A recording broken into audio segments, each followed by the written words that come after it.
দাদা কি হয়েছে? এখানে এত ভিড় কেন? আরে একটা মেয়ে ট্রেন থেকে পড়ে মারা গেছে। কি দরকার ছিল দরজায় দাঁড়িয়ে থাকা? আরে ও কি করে জানবে 3 ঘন্টা আগেই ওকে পৃথিবী ছেড়ে চলে যেতে হবে? এই দুনিয়াতে সব মানুষ একদিন মরার ভয় না, প্রতিদিন ভয় ভয় মরে। আমি বুঝতে পেরেছি ভগবান, তুমি আমায় কি বোঝাতে চাও। এবার দেখে নিও, বাবলি চাট্টা এখন থেকে আর মৃত্যুকে ভয় পাবে না। সে তার জীবনের প্রতিটা দিন এমন ভাবে কাটাবে যেন ওটাই তার শেষ দিন।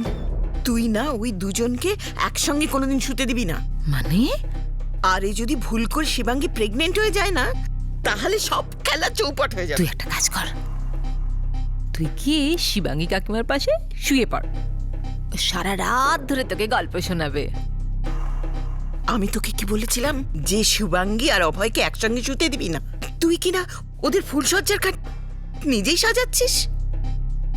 দেখো দেখো, শোনো শোনো শোনো, আমি অভয় আর শিবাঙ্গীর ফুলসজ্জার খাট সাজাচ্ছি ঠিকই, কিন্তু আমি তোমাকে এটা কখন বললাম যে অভয় আর শিবাঙ্গী এই খাটে শোবে?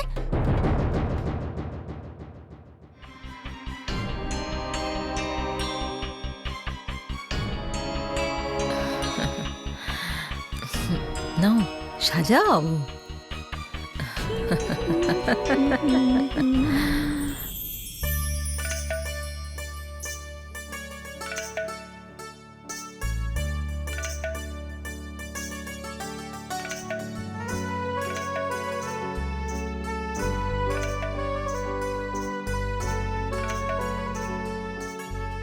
কি দেখছো?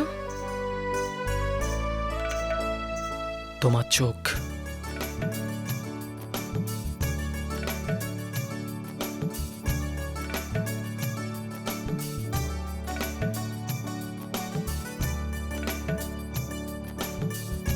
এমনি করে আমার চোখের দিকে তাকিয়ে কি দেখো? পৃথিবী, পুরো পৃথিবী দেখতে পাই আমি তোমার চোখে। আচ্ছা অভয়, আমার জিওমেট্রি নোটবুক হারিয়ে গেছে, তুমি কি কোথাও দেখতে পাচ্ছ?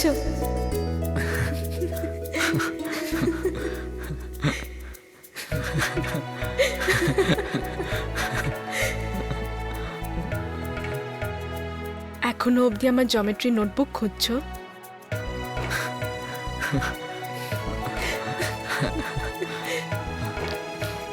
না, তোমাকে খুঁজছিলাম। আজকে আমরা সারাদিন কাছে থেকেও কাছে আসতে পারিনি। ছটফট করছিলাম আমি এই মুহূর্তটার জন্য।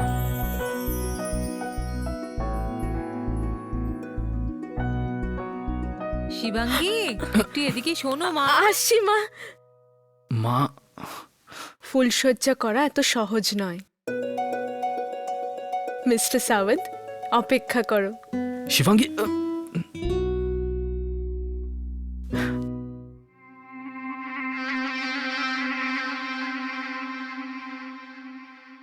মা আপনি ডেকেছিলেন? হ্যাঁ, শেষ। দেখো তো, তোমাদের দুজনের জন্য আমি ঘরটা সাজিয়েছি, কেমন হয়েছে? তুমি আর অভয় আজ থেকে এখানেই ঘুমাবে, আর মধু আর সুপি ওরা হল ঘরে শোবে। শুধু একটাই অসুবিধা আছে মা, আমাদের বাড়ির বাথরুমটা যে এই ঘরে, তো রাত্রিবেলা যদি এই বুড়ি মা আর মাসি বারবার এসে বিরক্ত করে, তুমি কিছু মনে করো না মা। আসলে কি জানো, এই বয়সে না রাত্রে বারবার উঠতে হয়। কিন্তু মা আপনি আর মাসি শোবেন কোথায়? আরে তুমি কেন এসব নিয়ে চিন্তা করছো? আমরা দুজন দিব্যি রান্নাঘরে শুয়ে পড়বো। না মা, আপনারা হলেন বাড়ির গুরুজন, আপনারা রান্নাঘরে শোবেন আর আমরা বেডরুমে? এক কাজ করি, আপনি আর মাসি এখানে শুয়ে পড়ুন, আমি আর অভয় রান্নাঘরে শুয়ে পড়বো, তাহলে আপনাদের বাথরুমে যেতে অসুবিধাও হবে না। না না মা, হ্যাঁ এমনটা কখনো হতে পারে না। আজ তোমাদের বিয়ের প্রথম রাত, তোমরা দুজন এখানেই শোবে। মেয়ে মনে করেন তো? তাহলে আমার কথাও শুনুন।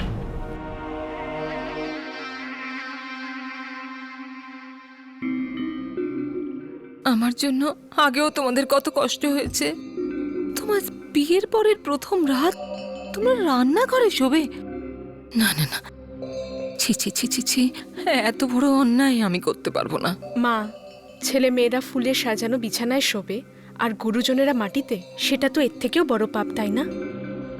কিন্তু মা, শিবাঙ্গী, আমি বলছি তো, আমি আর অভয় রান্নাঘরে শুয়ে পড়বো, আপনারা দুজন এখানে শুয়ে পড়ুন, কোনো অসুবিধা নেই। ঠিক আছে, তুমি বলছো যখন।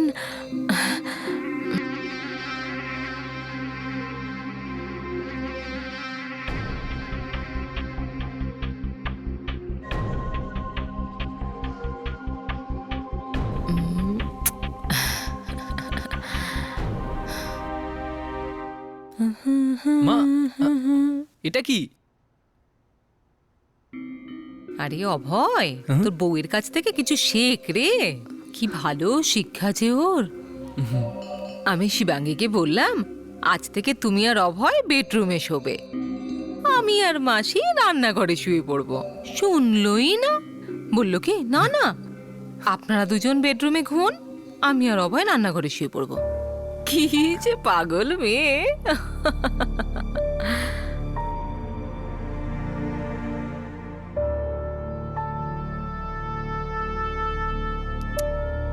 তুমি তুমি বারণ করতে পারতে না রান্নাঘরে শুতে? কিন্তু অভয়, কিন্তু কি? কাল রাতে প্ল্যাটফর্মের বেঞ্চে আর আজ রাতে রান্নাঘরের মেঝেতে। বাহ বাহ, মিস্টার এন্ড মিসেস সাওয়ান্ত, কি ফুলসজ্জা আমাদের রান্নাঘরে।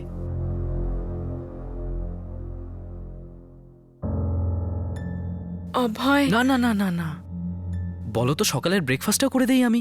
চলো এসো। হেসো না, আমার রাগ হচ্ছে। তুমি তুমি কেন করলে এমন? অভয়, আমি তো শিবাঙ্গী কাকিমা, শিবাঙ্গী কাকিমা। আরে আরে আরে,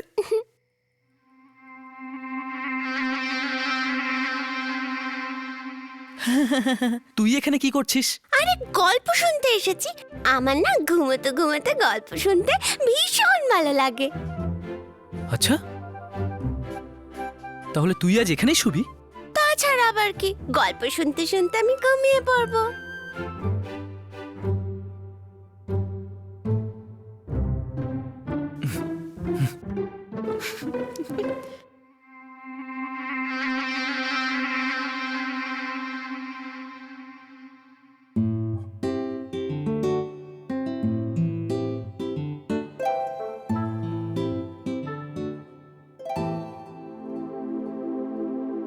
আর এইভাবে জঙ্গলের সব পশু পাখিরা সিংহকে রাজা বলে মেনে নিল, আর সবাই সুখে শান্তিতে বাস করতে লাগলো। গল্প ভালো লেগেছে? খুব ভালো। এবার আরেকটা গল্প। ডিম্পল শোনা, কালকের জন্য কোনো গল্প বাঁচিয়ে রাখবি না? বাবু, আমার খুব ঘুম পাচ্ছে, কাল সকালে অন্য আরেকটা গল্প বলবো, কেমন? এখন তুমি বাড়ি যাও। অভয়, হ্যাঁ হ্যাঁ, আয় আয় আয় শোনা, চল চল চল চল চল, তাড়াতাড়ি চল তাড়াতাড়ি। না আমি যাব না, না আমি যাব না, আমি আরেকটা গল্প শুনবো শিবানী কাকিমার কাছে, তারপর আমি ঘুমিয়ে পড়বো। শিবাঙ্গী কাকিমা, তোমার কাছে আমি আরেকটা গল্প শুনে ঘুমিয়ে পড়বো। এর মানে তুই গল্প শোনার পরেও বাড়ি যাবি না? আমি এখন যাবই না। কেন আমার ফুলসজ্জাটা হতে দিচ্ছিস না রে? এমনিতেও বেডরুম থেকে কিচেনে চলে এসেছি আমি।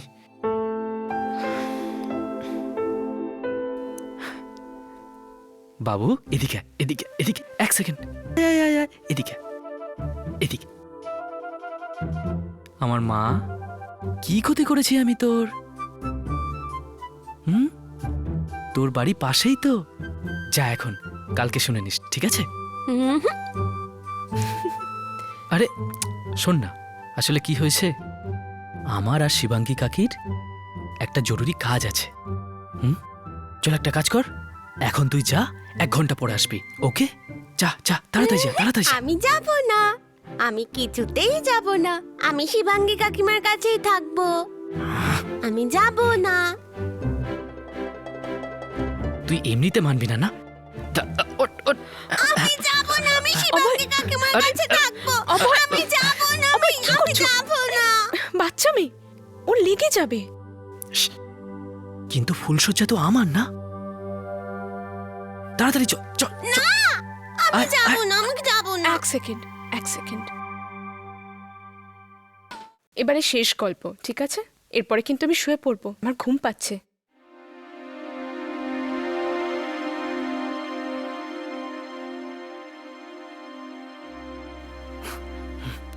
সর, সর।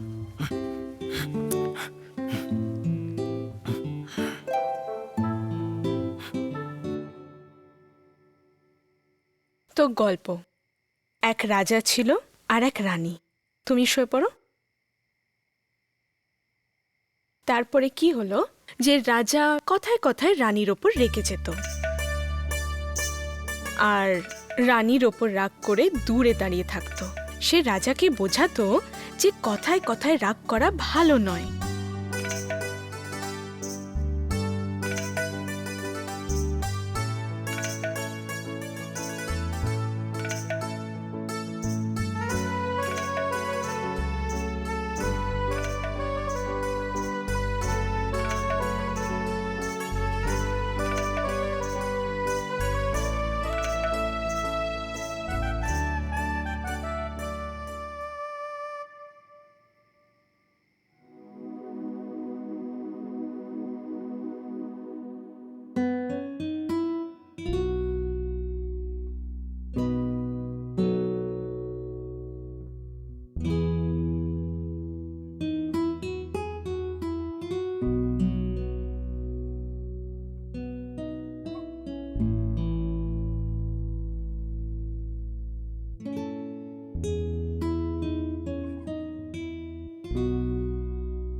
কি সুন্দর লাগছে না পূর্ণিমার চাঁদটা?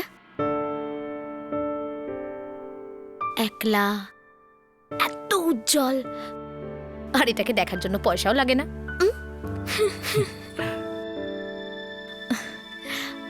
আগে কখনো লক্ষ্য করিনি আমি, ভেবেছিলাম পরে দেখে নেব, চাঁদ তার কোথায় পালিয়ে যাবে। কিন্তু আজ প্রথমবার মনে হচ্ছে যে এটাকে ভালো করে না দেখে কত বড় ভুল করেছি আমি। আজ জীবনে প্রথমবার এই চাঁদের সৌন্দর্যতা অনুভব করলাম আমি। ইচ্ছে করছে যে একে প্রাণ ভরে দেখতে থাকি, দেখতেই থাকি। ওই ওই মেয়েটা যে ট্রেন থেকে পড়ে মরে গেল, সেও হয়তো আমার মতোই ভাবতো না মাসি। ও হয়তো ভাবতো যে জীবনটা এখনো অনেক বাকি আছে, এই সব কিছু তো পরে দেখে নেব। হ্যাঁ বাবলি, আর জীবনটা ওর হাত থেকে কখন বেরিয়ে গেছে জানতেই পারলো না ও। মাসি, আজ থেকে আমরা রাতের চাঁদ আর সকালের সূর্যটা এমন ভাবে দেখব যেন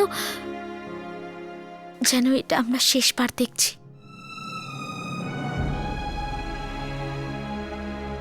হ্যাঁ বাবলি, মা, আমিও তোমার সাথে রোজ চাঁদ দেখবো। আই প্রমিস মা, আমিও তোমার সাথে রোজ চাঁদ দেখবো।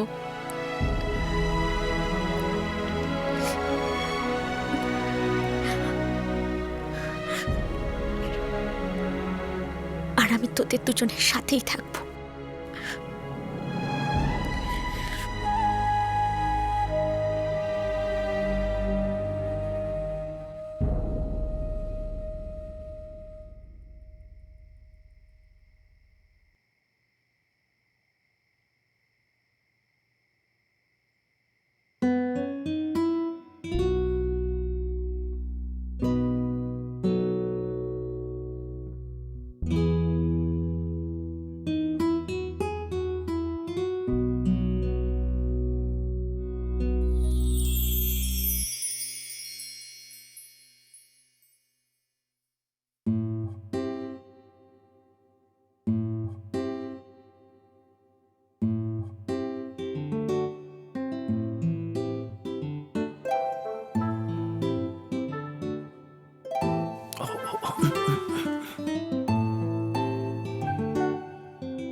কি দেখছো?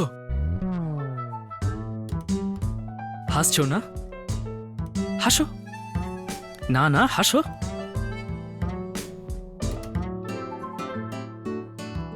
কিন্তু এতে হাসার কিছু হয়নি। কি হানিমুন আমার। Very good.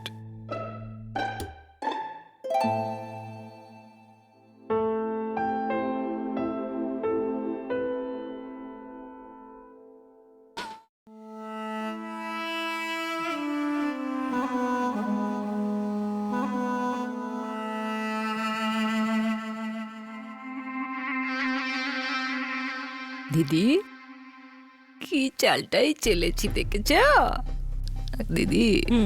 শিবাঙ্গীর এইরকম মনে হবে দেখো যে কেন বিয়ে করলাম।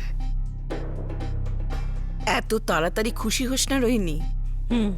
তুই ওদের ফুলসজ্জার রাত আটকাতে পেরেছিস, কিন্তু ওদের মধ্যেকার ভালোবাসা তার কি করবি? শোন, নতুন বর বউকে আলাদা রাখা কঠিন কাজ, সহজ না এটা। জানি দিদি, বুঝতে পারছি এদের দুজনের মধ্যে প্রেমটা আমিও দেখতে পাচ্ছি, কিন্তু এইটাই তো আমার কাছে চ্যালেঞ্জ। কিছু না কিছু তো করবই আমি। আমি তো কিছু বুঝতেই পারছি না। এই বাচ্চাটা রোজ তো ওদের মাঝখানে শুতে পারবে না। কে করবি বলতো তুই?